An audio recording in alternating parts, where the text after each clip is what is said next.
Hey everybody, this is Laurie Meyer from stampedgreetings.com, and today I want to show you how to make a very fun either shadow box or ornament. It's really up to you, and you can also decorate it with whatever sentiments you want for whatever occasion you would like. And these start by using one of the book treat boxes, which are in the current mini catalog. I just think it's very fun. It's kind of just a nice little ornament with some pretty greens and reds, and really does say Merry Christmas. So let me just jump in. I want to show you how to make this. And as I mentioned, it starts with a book treat box. Each of the boxes, and they come in a pack of 10, each of the boxes has I'm going to call this the outside. It's not really the top. It's more of an outside wrap, if you want to think of it that way. And then there's another piece that is the inside box. These are very sturdy. They are thicker than our thick cardstock, and they are designed really well, and you'll see that in just a minute. They come pre-scored, and also they come pre-adhered. I don't know if that's really a word, but I'm going to use it. So you'll see that we have some tear and tape that has already been attached, and that comes in really, really handy when these come together. So the first thing that you're going to do is you're going to burnish all the score lines, and you'll see in just a minute how I burnished them. I've already made a box that has some of the steps completed, and I will show you that in just a second. You're also going to need some designer series paper to use to cover the wrap or the outside portion of your box. Now let me bring back the example and you'll see what I mean. So that outside piece that I showed you, this one, this becomes a wrap around the box. So we'll look at it here. It wraps right around, and this is the tab that I just showed you. So that's the tab, and if I orient it this way, that tab is going to bend up, just like it did on the final box. I decided to use some of the Country Woods Designer Series paper. I love this. I think it is just so neutral and really, really helps the shaded spruce and the real red just kind of pop over here on the decoration. We'll get to that in a couple minutes. So what you're going to do is start with a piece. If I push this kind of back together, just envision this as a piece of designer series paper that is 6 1/4 inches long and 3 3/4 inches high. And you're going to cut that into 3 pieces. The 2 sides are the same in terms of measurement. They are 2 3/4 wide, and obviously they're still 3 3/4 high. And then the one in the middle is 3/4 by 3 3/4.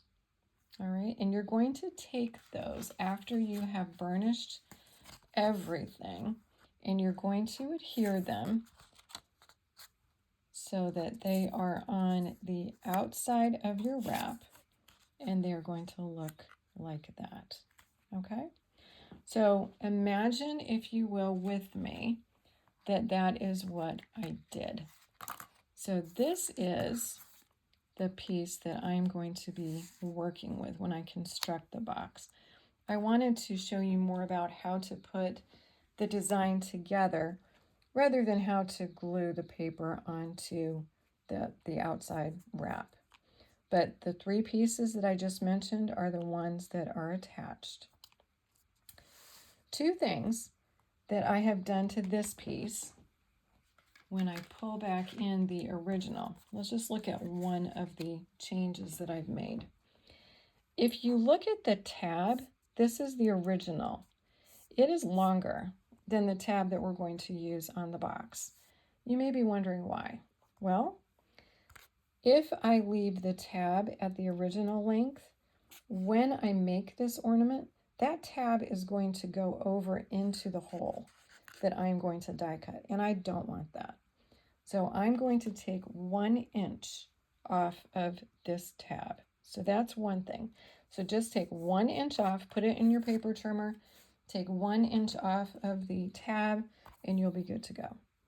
The other is on the opposite end of where the tab is, I am going to use a die. You can use many, many different dies. The one that I chose is the die that's shown there, and it's from the Something Fancies dies. I really, really like these. There are a lot of concentric dies. You can tell by how they are not really well organized that I use these quite a bit, but I really do like those dies. So you're going to run this piece through your die cutter. It will work fine. You may want to make a couple of passes because this is kind of thick, but I guarantee that it will cut.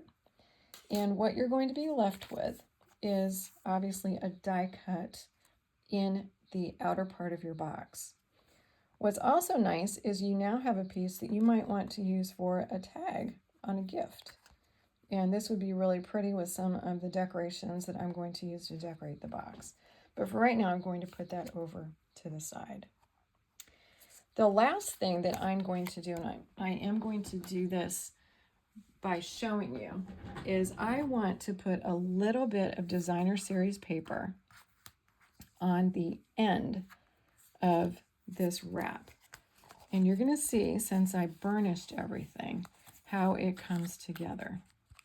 So what I'm talking about is if I dry fit this, and this is how it will work, I'm going to put a box in the middle. I don't want this tab to look so white. I want to actually cover it with a little bit of designer series paper.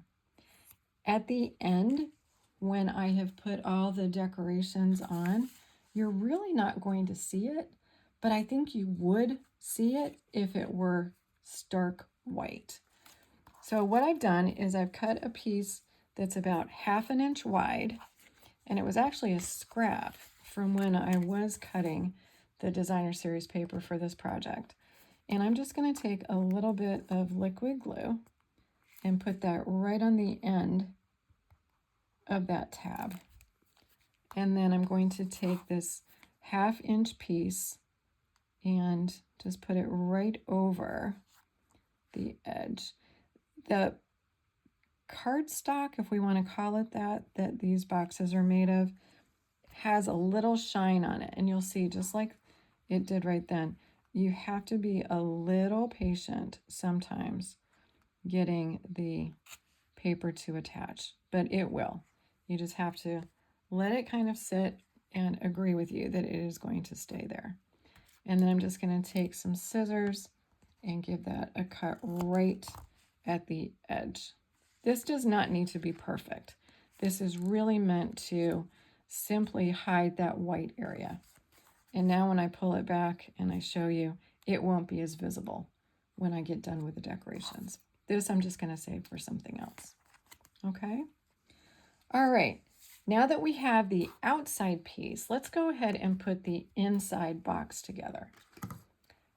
The only thing that's different between this one and the one that I showed you is I have burnished everything. So I've burnished both tabs on the sides. I've burnished all the score lines on here.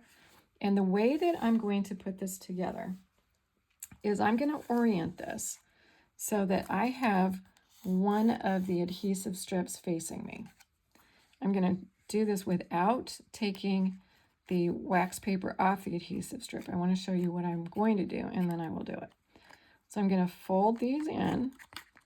I'm going to take this side, and I'm going to just barely loosen that end. I'm going to push this in, and then I'm just going to hold that down and flatten it. So let me do it for real. I'm going to come in and take that wax paper off. And then I will hold these two together. I'm going to bring in the side and just pull out these edges enough to get that flap in. and then I'm going to push them back and just fold this down. This is constructed really, really well, and it comes together incredibly easily. It is very, very sturdy and creates a really nice box. So again, I'm just pulling that over, and then once I get that flipped over to the inside, I'm going to push where my middle fingers are. I'm pushing, and then I'm just going to bring that side down. So we have the inside of our box. And this is nice. It is measuring, just so you know, it's about 2 3/4 by about 3 1/2. So it's a nice size. Now I'm going to go ahead and put the inside box on the wrapper. And again, what's super about these is you already have the adhesive. So you can see there are 2 strips, 2 parallel strips that are just like tear and tape. So what I'm going to do is I'm going to lift those off, and then I'm going to take the box, and I'll do this without having the adhesive exposed. I'm going to put the box so that it's right up against where that fold is, and I'm going to kind of tilt it. I don't want the adhesive to touch yet, so I'm going to tilt it and make sure I have it about in the middle, top to bottom, and then just put it down, and the adhesive will make it stay. And what's really nice also is when you take the adhesive off of this part of the outer wrapper, you can see there are lines. They're guides. They're trying to really help you see where you should be putting the inside box. So I'm holding the box up. I'm right-handed, so I'm holding it up. I'm going to fold that part on the left over, and I just eyeballed, before I did the folding, I eyeballed top and bottom to try to get it about the same. And then I'm just going to push it down. And that's it. And you have your box. Isn't that cool? So I could attach it if I want. This has adhesive on the back. If you don't want your box to be permanently attached, there are different ways to put this together. You could use magnets as an example. But since I'm really going for the look of a shadow box or an ornament, I do want this to be attached. And eventually I will do that. But let me bring this in. Where are we and where are we going? Well, we need to do some inside work. I recommend that before you do anything on the outside, that you do the back inside. The reason is, if you have a piece like this that's kind of large and you put that on first, you might not be able to fit everything on the inside so that you can see it after you've committed to where you're putting your decoration. So always go inside out. And my design is pretty simple.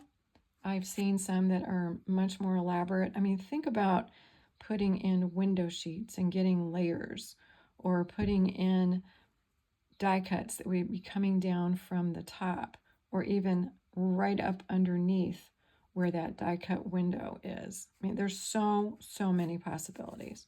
But I decided to make mine fairly clean and fairly simple. I used a piece of the opposite side of the designer series paper that I used on the front. And I did that again because I wanted a neutral background. To do this particular part of the design, I wanted to just say Merry Christmas. And I decided that I was going to use the Merry Christmas stamp in Humble Home. I love this set. It is so versatile. It is just really, really sweet. And I'm going to stamp that twice. I'm going to stamp it in Real Red and also in Shaded Spruce. And I went ahead and I did the stamping. Again, I really wanted to be focused more on showing you how to put this piece together. So I decided to put the Merry Christmas a little bit, not straight, it's more at a diagonal. And when I decided where to put it, I made sure that when the front is closed, that I would be able to see the sentiment. So essentially I took the stamp and I just kind of played around with it until I figured out that, yep, that is going to work. And this piece on the inside, same as the one that I'm showing you here, this measures 3 1/4 inches wide and 2.5 inches high. And I'm just going to go ahead and put that, use some of my liquid glue and put that right in the back of the box. Now, when you do this, this is going to sound a little counterintuitive. I usually don't put a lot of glue on designer series paper, and I'm not going to say I'm going to put a lot, but I'm going to be adding this to the back of the box. I don't have as much of the ability to get into the box and move it around once I've committed. So the other thing I'm going to do is I'm going to layer it in. I'm going to hold the right side up and kind of make sure that I have it pretty straight. The nice thing about this is since it's in the back of the box and I'm not going to see the entire back, if I don't get it perfect, no one is ever going to know. And then I'm just going to go ahead and push that down. Now, I decided that even though this is a simple design, that I wanted a little dimension in the sentiments that are on the inside. And you'll notice when I bring back in the example that there's a little box in a box. So I just created this little box that also says Merry Christmas. This is in shaded spruce. And the piece that I used here is, make sure I am getting this right, this is 3/4 inches high. It is 3.5 inches wide. And then I just stamped Merry Christmas. And I made score lines on either side of that Merry Christmas. And the score lines are 1/8 of an inch apart. So depending upon how long your sentiment is, you might need to adjust the length of this piece that you would use to construct the box, because you do want it to wrap around in the back so you have a little bit of room to get everything put together. But it's a really easy way to add a little bit of dimension. And, you know, you could even spruce this up and put a bow on it or something and make it look like a Christmas present. So I'm just going to put this together and do this very, very easily by adding just a little bit of glue right on the end of this. And I'm using glue because I'm going to have the ability to move this around a little bit. I want to try to get the sides so that they're square, so that they're at about a 90-degree angle.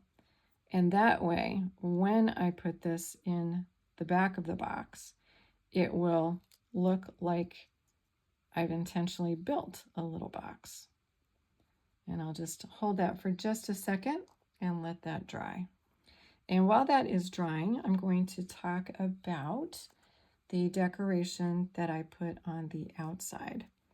And we will let the little box that I'm putting together here dry, and then I will show you all the details on this.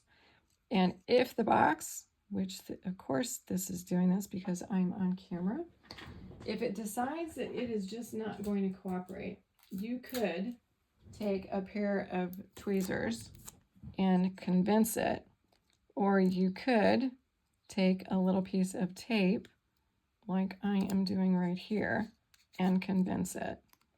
And we're just going to say that we're convincing it to stay with that tape. Take a little bit of a shortcut. All right, so I will put that off to the side for a moment. But let's talk about what I use to decorate the outside.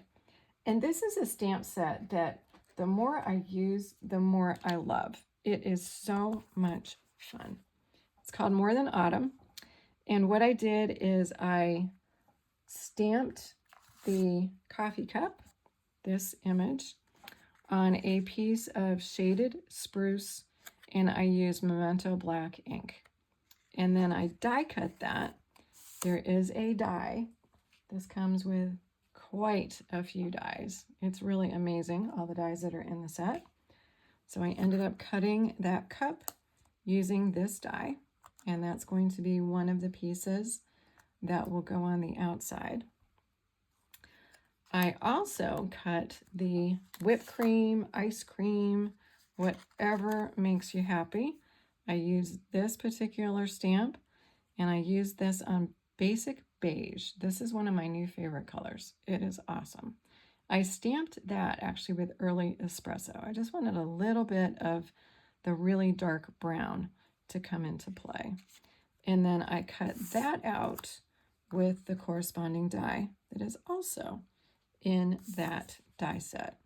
It is just super, super fun.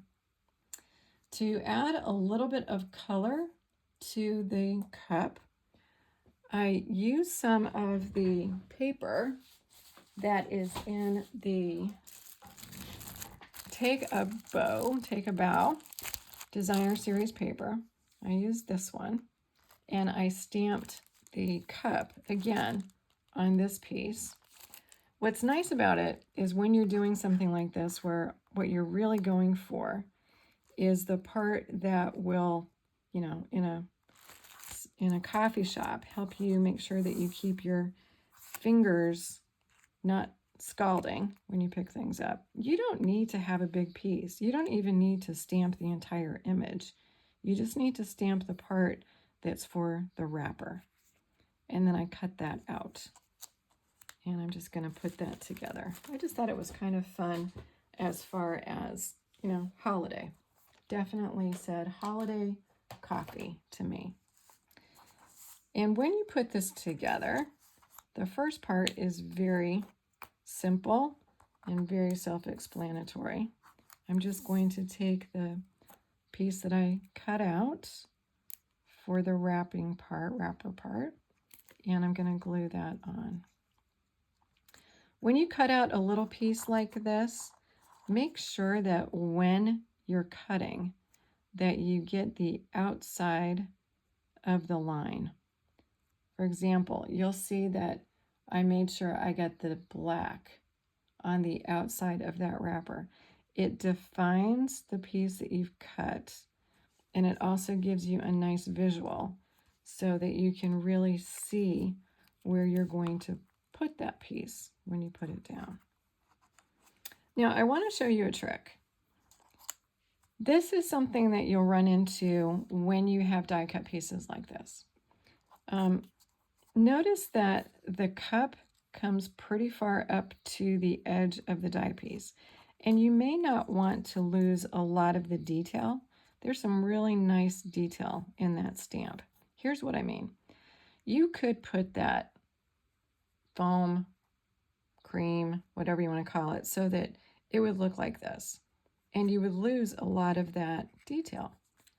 The issue is there's not a lot of paper to be able to glue these two together. There's just not a lot on either edge to do that. Well, then construct an extension so that you can add on that piece without a problem. This is just a piece of basic white. I don't even know what size it is. It really doesn't matter. It's about a 1/2 inch by maybe 1 3/4, but it doesn't matter. Just take a scrap, and this could be any color because you're not going to see it in half a second. And all I'm going to do is I'm going to not tape it, I'm gluing it. I could tape it, gluing it to the back. And this gives me an extension because now I can add that foam, cream, ice cream, so that I can see more of the detail. And obviously I don't want to see the white, but I do want to see more of the detail of the cup. The one thing that you need to do when you use this little trick is make sure that whatever piece you're putting on top, that when it's added, you can't see the white piece. That's why I trimmed that off a little bit, because we were going to get to the point where we would be able to see that cream. I'm just going to put a little bit of glue, and now I have the ability to get some really cool detail on this and still not see that piece of white. And it really helps me to build that image so that it looks a little bit more realistic. Just going to push that down just a tad. Okay, so that's what I'm going to use primarily on the front. And we're at the point now where we can go back and we can add in the Merry Christmas that we created in the box. And on this, you might want to do a little kind of dry fit where you look at where you're putting the elements and just make sure that your glue is drying. Glue decided it didn't want to cooperate just yet. So we're going to let that think here for a minute, maybe convince it a little bit. Or if I get impatient, I will get out the tape. But I want to take the coffee cup and just sort of figure out where I might be putting that. And then I can move this Merry Christmas and make sure that I'm going to be able to see everything when it's put together. And I think that's going to work pretty well. So I'm going to take off the coffee cup, kind of visually remember where that's going to go, put some glue on the back, and I will have the ability to move it around a tad if I need to. Let's just see how this is going to work. That's not bad. All right. Now, because this had that tape on the back, you'll remember that our little box was not super cooperative. I am going to convince it. The tape, it takes a little half second to agree to use the glue that I just put on, but it is fine. And then I'm going to go ahead and I'm going to close up this box because I do want to attach the coffee. So there's a little piece of adhesive that was left even after I cut off an inch of the tab. And I'm just going to hold this box kind of vertically and pull the little tab around and put it together. And now we have our box together. And now for the cup. Let's just make sure that this little guy has decided, yep, that is now glued. Awesome. So again, I'm going to kind of dry fit where I want this to go. And I'm eyeballing where I'm going to put a couple little drops of glue. I'm going to try to put the glue on the box rather than on the piece. So I know I need one here, one about here, and one down in here. And you don't need a lot. All right. And then I am just standing up so I can look straight down.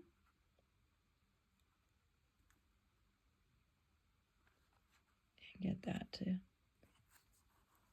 go on the outside. And obviously there are so many different designs that you could use on this. And again, just trying to convince the paper and glue that they need to work together. All right, so let's look at where we are and where we're going. Not too many pieces left to complete. Essentially, we have really two different areas. One is the bling, and we'll get to that in a few minutes. The other is the ribbon. And the ribbon is made from this beautiful, absolutely beautiful. This is the satin and sheer ribbon. This is in the mini catalog, and it is shaded spruce, so it goes perfectly with the paper. And what I did, and I have pre-tied my little bow, is I used a bow maker that I have, and I made a double bow. I just like having layers, and I think especially with this kind of ribbon, layers just work beautifully. And I can even tuck that up underneath if I want to. I'm going to attach the green part of the ribbon first, and then I'm going to come back in and tuck in the gold.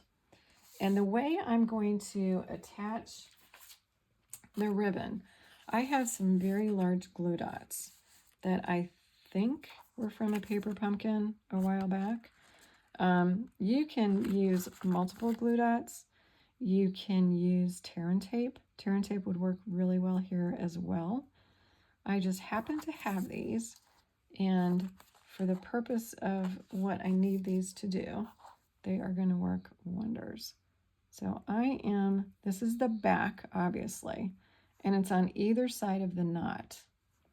And I'm just going to expose the glue dot and then put this bow on top of the box. And for this, the glue dots definitely will work. So what I'm trying to do here is a couple of things. I want to make sure that I can tuck the tail visually on the right side down underneath, and I think that looks pretty fun. And that, remember where we added the extra piece of designer series paper on that tab? If I can hide that with a ribbon, then that's even better. And then I can kind of separate them if I want to. All right, now here's the fun part. This is just a really fun way to dress up a bow because you're going to be adding some more color to it. And this is some gold thread. I think it's about, we're going to say it's about 12 inches long, something like that. The first thing you're going to do is just double it up. And when you've doubled it up, take the side that has the loop, and you're going to push that through the top part of the bow. And this is where you might want to hum a song, just, de-stress. If it works well on camera, yay, that's awesome. All right, so we have the first part of what we're looking for. We have one loop on our left side. Now we want to get a loop on the right side. And the way you can do that is if you take one of the open ends, and this is where you definitely want to sing a happy song. You probably could thread these with a needle if you really, oh, this is great, if you really, really wanted to. And then you're going to pull it through. Now you can adjust this, so I can kind of mess around with the different parts of this thread, and I can use all of it like I just did, or I can, trim it to whatever length I want. But actually, I think that looks pretty good. I like that. So it's just a really fun, easy way to add a little bit more interest. The thread should stay, but if you're concerned about it, you can also use take your pick tool, and you can add a little glue dot. I wouldn't suggest using a big one, but you could take a little glue dot and just put it right under here, and that will anchor down that part of the thread. And you could do the same thing on the other end. All right, one more thing. Drucy embellishments. I love these. They make me happy because they are so just shiny and bright, and the texture on them is also very fun. They're not flat. They have a little bit of a kind of a jagged edge. I could have done this before I put the box inside. You can do it either way, but I'm going to add one, and I'm tucking it a little bit up and under. I find if you tuck gems underneath the edge of something that you want to draw someone's attention to, it really will do that. So I'm purposely putting that in there. And then I'm just going to add a couple more. And we're going to do mixed metals on this. So put a silver, and then I'll use a small gold on the other side. And we still have the 3 with the odd number, so 1 in the middle, and then these 2. And there we go. Now, I said that you could use these as shadow boxes or ornaments, and you definitely can. This makes a beautiful little shadow box that you could put on your desk, you could put on a mantle, you might even be able to put it on a place setting, you know, if you have folks coming over for dinner. If you want to make it into an ornament, there are many ways that you can do that. Before you pull the tab over, you can put a little hole in the middle of your tab and use some string or some ribbon and tie a knot and then pull that through. You can also use ribbon. I do recommend that if you're going to make this into an ornament, that you use something a little thick. The reason is that if you use something that is thin to tie a cord, that it is not going to be as stable. It will rock a little bit back and forth more. You can also, before you put the tab down, put a little bit of tear and tape on the bottom. Put down some really pretty ribbon. I think this would be gorgeous. Could use this as your tie on the tree, and that would actually tie. You just put a tie up at the top, and that could be how you put it onto your tree as well. So many, many different options. But these are just really super fun, and I think you will see so many different occasions that you can use these for, and I hope you give it a try. Thank you so much for watching. If you make one, please share it. I would love to see what you do. Until next time.